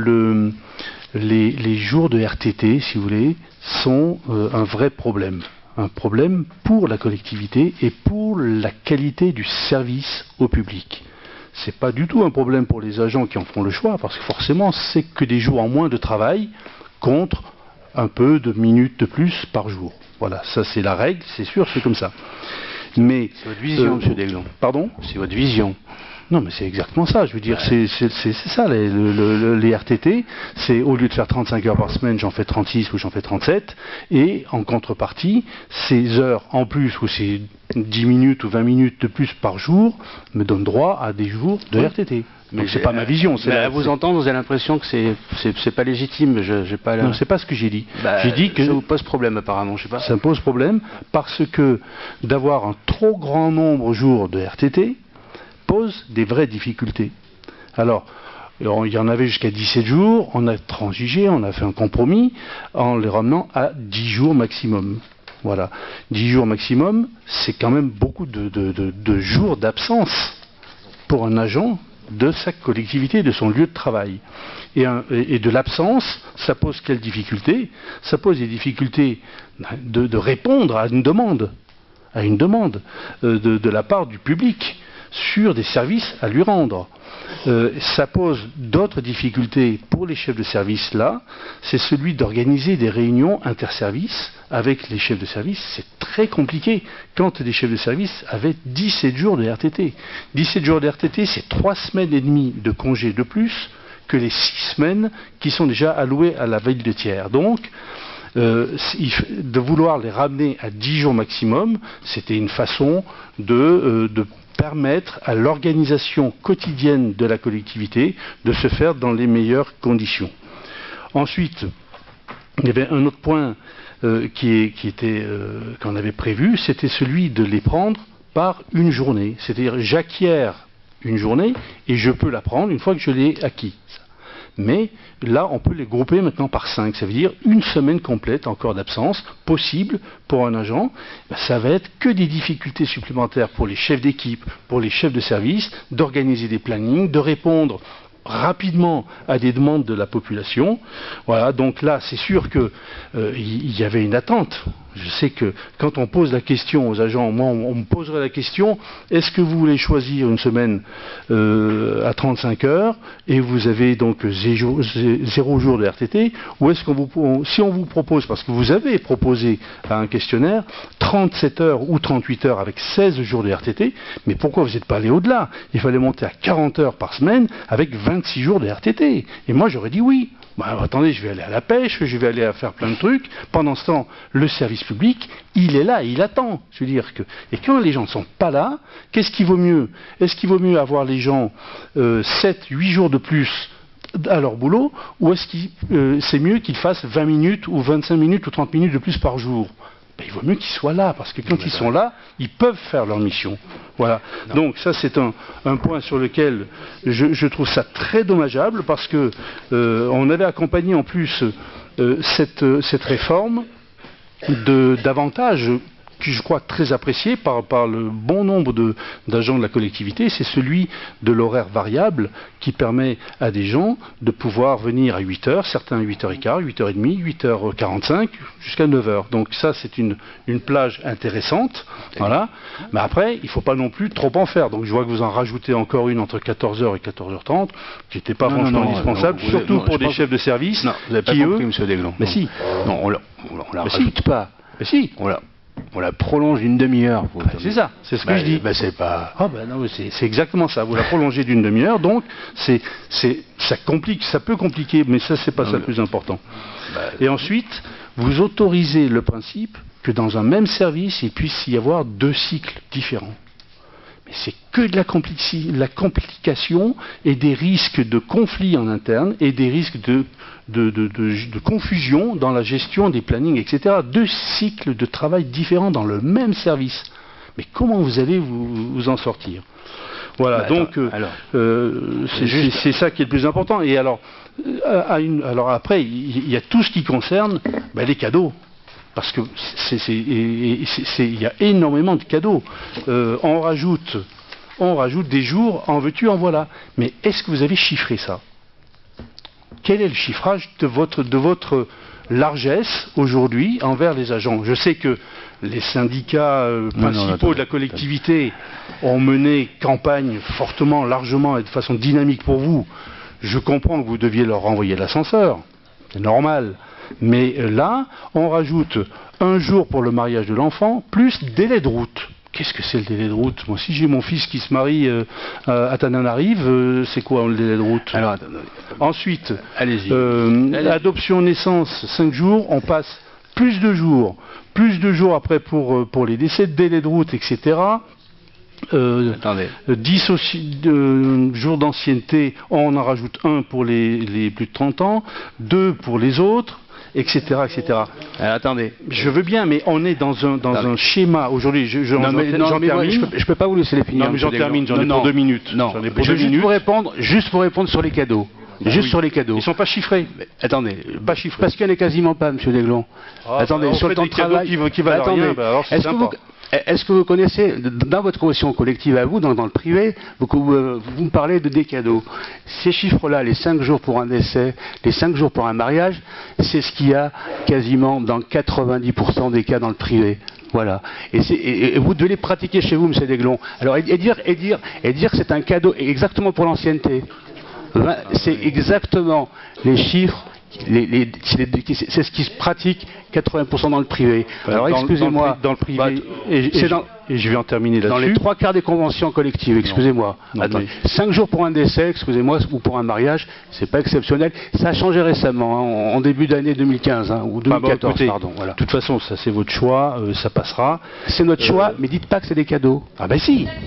C'est pas des cadeaux. C'est ça. Mais non, mais ça se faisait pas avant, c'est pas imposé par la loi, et ça va au-delà. Et c'est pas ce qui va ruiner. C'est un cadeau. Excusez-moi, M. Desglons. Et c'est pas ce qui va ruiner la collectivité. Ah, mais tant mieux. Voilà. Tant mieux, mais c'est pas chiffré, c'est tout. Attendez, on n'a pas, on vous le chiffrera. On va recenser les mariages qu'on a sur la collectivité, mais malheureusement les décès aussi. Mais bien sûr. Et ça va pas aller très très loin. Voilà. Mais on vous le chiffrera. Donc simplement, donc je veux pas aller plus dans le détail.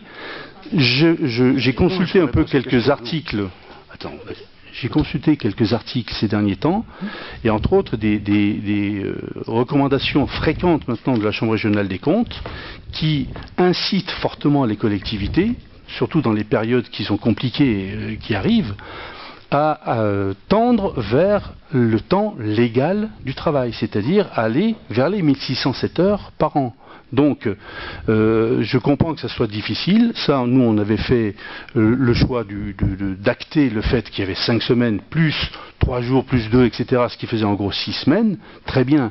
Mais au-delà de ça, il faut être d'une vigilance extrême. C'est pas que on n'aime pas les agents. Je pense qu'on les respecte tout à fait. Mais on n'est pas au-delà, M. Desglons. Voilà. Je vous laisserai pas dire.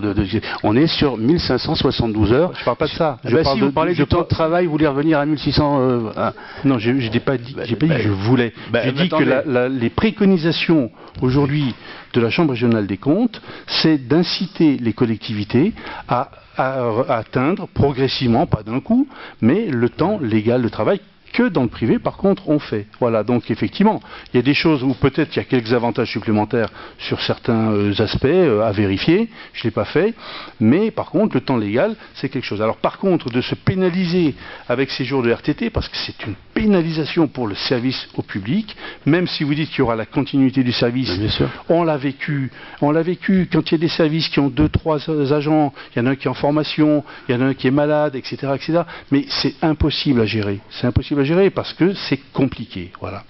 Non, mais donc, sur la gestion, je suis désolé, je ne suis pas du tout d'accord avec vous. Et quand vous dites, voilà, vous raisonnez à la journée, je suis désolé, ramenez ça à la semaine. C'est les services, ils peuvent s'organiser. Il y a des périodes dans l'année, il y a des services qui travaillent beaucoup moins que d'autres. Vous prenez les espaces verts. Voilà, sur certaines périodes, ils travailleront plus. Et des journées à 7 heures, c'est des journées qui sont beaucoup trop courtes. Donc, rallonger les journées, c'est très important, je suis désolé. Voilà, et pouvoir prendre ces fameux RTT que vous semblez, qui sont, j'allais dire, c'est normal. Aujourd'hui, ça choque personne qu'un cadre prenne des RTT, mais des agents ou des employés, c'est waouh. Non. Mais attendez, c'est ce qui est dans une limite raisonnable, c'est tout. Voilà. C'est la loi, monsieur. C'est la loi. Mais c'est pas parce que la loi l'autorise que ça ne pose pas des problèmes dans l'organisation ça ne posera pas de problème. Des collectivités. Non. Je vous rappelle que c'est sous la houlette du chef de service et des agents qui peuvent choisir, entre guillemets, participer à l'organisation de leur temps de travail. Mais voilà. Et juste pour rappeler que et dans un an, on a mis une commission qui va faire une évaluation. Dites pas. Voilà. Je vois les conclusions déjà. Pourquoi? Il faudra passer à 18 jours. Non, mais vous êtes terrible, M. Desglands. Mais pourquoi pas? C'est si facile. C'est facile de dire oui. C'est très facile de dire oui. Donc, non, mais faites-le. Vas-y, Claude, vas-y. Non. Attends. Juste un mot. On ne va pas y passer la nuit non plus. Non, juste. Il y a quelque chose qui a chiffré aussi, hein, et ça, vous le savez, c'est les arrêts maladie lorsqu'il y a énormément, lorsque des agents sont mal dans leur peau, lorsque des agents ne sont pas bien.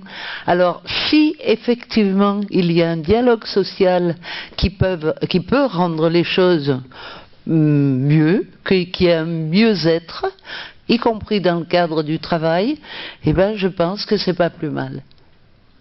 Mais là c'est un autre sujet, ça. C'est un autre sujet, parce que vous savez, il y a eu des arrêts maladie, certes, mais il y en a eu beaucoup de psychologiques aussi, parce que au lendemain des élections, on en a vu d'un seul coup qui était plus malade, donc c'était un autre type de maladie.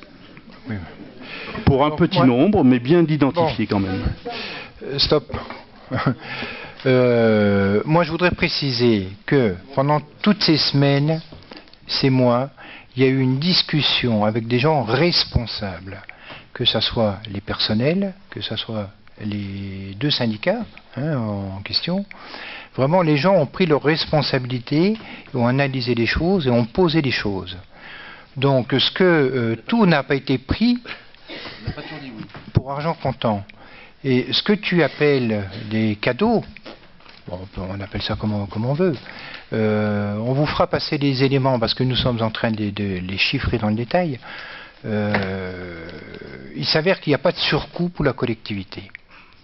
C'est une réorganisation du travail, sachant qu'on a bien fixé les choses avec les représentants syndicaux, c'est qu'il y a la continuité du service public. On ne remet pas en cause le nombre d'heures de travail.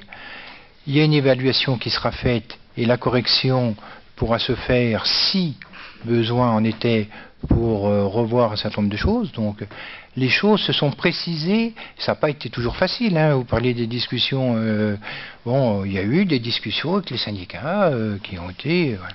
Mais les avancées ont permis de rééquilibrer un mode de fonctionnement que nous souhaitons, on va dire, le plus agréable possible pour l'ensemble du personnel. Parce que nous considérons que si une majorité, je ne dis pas l'unanimité, parce que quels que soient les dispositifs, les systèmes, il n'y aura jamais l'unanimité, que si les gens viennent travailler avec un minimum de boulot au ventre, on peut peut-être s'y retrouver sur une qualité de travail, sur un présentéisme et ainsi de suite. Donc c'est un pari que nous faisons et c'est un engagement que les salariés et que les représentations syndicales ont pris. Moi je vais vous donner juste 2 chiffres, mais on vous fera passer parce que c'est en train de s'estimer et les premières constatations font apparaître que justement il n'y a pas de surcoût. La collectivité, c'est simplement la réorganisation. La suppression de la monétisation du CET, qui correspond à 7 000 €, compense tous les événements exceptionnels. Ça va être rattrapé. Comment ça va être rattrapé? La monétisation c'est le compte épargne retraite, oui. C'est ça, hein? Oui. Le compte épargne temps. Oui. C'est soit les gens étaient payés, soit ils vont récupérer. Donc ils vont faire des heures. Il n'y a pas de moins-value. Oui. Il y a des heures en face. Il n'y a pas d'économie là. Non, mais on n'aura pas. Il y a 7 000 €. Une productivité, nous travaillerons. Mais c'est pas parce qu'on ne les paye pas que les gens ne vont pas les faire, les heures. Donc, attendez, attendez, bougez pas.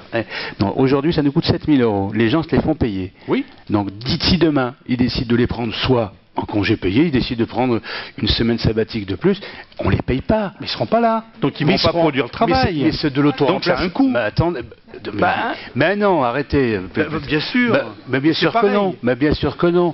Mais vous êtes terrible. À chaque fois, vous valorisez maintenant les absences. C'est incroyable. Mais non. Mais aujourd'hui, ils sont payés et on paye 7 000 € en plus. Demain, ils seront uniquement que payés. Qui fera le boulot? Ben voilà. Et leurs collègues. Mais quand les gens sont en congé, qui fait leur boulot? C'est une question d'organisation. Mais les congés, c'est autre chose, c'est normal. C'est une absence. Là, non, mais je veux dire, ce ne sera pas un moins coût. Ça fera 7 000 € d'économisés par la collectivité. Je suis désolé. Il y a du souci à se faire, alors. Hein. Ah ben, alors expliquez-moi. Non, mais alors vous êtes terrible. À chaque fois, vous voulez valoriser les absences. Ça me rappelle quelqu'un là. Monsieur Barrault.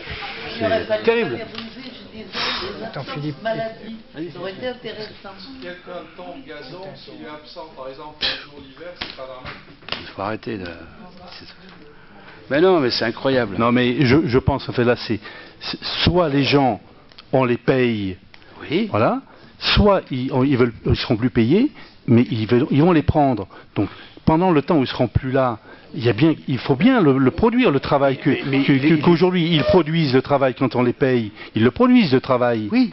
Bon, s'ils viennent plus, parce que s'ils viennent plus parce qu'ils vont prendre l'équivalent, ben, le travail qu'ils faisaient devra être fait par quelqu'un d'autre. Oui, mais par un collègue, mais ils ne seront pas remplacés. On ne va pas prendre un CDD pour les. Arrêtez. Vous savez très bien que les petites absences, les petites maladies ne sont jamais remplacées. Attendez, soyez un peu. Ben, attends, mais c'est terrible. Et donc l'économie de 7 000 €, elle est effective. Je suis désolé. Bien. Ah bah. Ce que je vous propose. Bon, on aura l'occasion d'y revenir, hein. Oui. Ce que je vous propose, moi, c'est de mettre cette proposition au vote, sachant que c'est un avenant qui correspond et qui satisfait tout le monde. On fera le point. Sauf l'opposition. Voilà. Y a-t-il donc des oppositions? Des abstentions? Merci.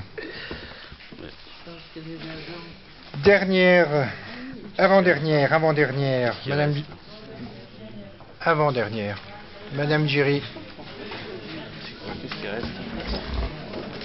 Normalement, c'est une délibération qui ne devrait pas entraîner beaucoup de débats, j'espère. En fait, cette délibération porte sur le fait qu'on veut autoriser le maire à demander des subventions. C'est pour le centre d'art contemporain, pour lequel nous allons devoir réaliser des travaux. En fait, la commission de sécurité est passée et donc il y a l'escalier de l'entrée, côté entrée principale, qui est en très mauvais état. Cet escalier il est également emprunté par les piétons qui accèdent au centre ancien de Thiers par le parcours de découverte de la vallée des usines. Donc en fait, il y a des travaux lourds. Et puis il y a également la sortie de secours qui est située à l'arrière du bâtiment, qui nécessite des travaux importants. Donc en fait, on avait budgété 36 000 € lors du budget supplémentaire 2015. Et en 2016, nous avons prévu, mais enfin on en reparlera puisque ce n'est pas le jour aujourd'hui. Hein. Aujourd'hui, on demande juste l'autorisation de demander des subventions. Mais donc on budgétera le complément pour 2016 puisque ça fera à peu près 110 000 € de travaux. On en reparlera. Le but aujourd'hui, c'est d'autoriser le maire à faire toute demande de subvention sur le centre d'art contemporain. Voilà. Y a-t-il des oppositions, des abstentions? Merci. Et donc la question qu'on a raccrochée à l'ordre du jour et que vous avez trouvé à vos emplacements, oui. M. Mefter. Donc ce que je vous disais tout à l'heure, une deuxième modification du tableau des effectifs pour pouvoir répondre à l'avancement qu'il y a eu le 24 novembre dernier. Donc il vous est demandé donc de supprimer 7 postes, 3 postes d'agent technique deuxième classe, un poste d'adjoint technique principal deuxième classe, un poste d'adjoint technique principal première classe, un poste d'adjoint administratif principal deuxième classe, un poste d'assistant d'enseignement artistique principal première classe, et pour les remplacer suite aux avancements donc, qui auront lieu le 1er janvier 2016, par la création de 4 postes d'agent de maîtrise à temps complet, un poste d'agent de maîtrise à temps non complet, un poste de rédacteur à temps complet et un poste de professeur d'enseignement artistique de classe normale à temps complet. Donc, voilà. Y a-t-il des remarques ou des questions? Simplement, donc il y a 7 suppressions. Voilà, et 7 créations. Et 7 créations, donc dans ce sens-là, on votera pour. Y a-t-il des abstentions, oppositions?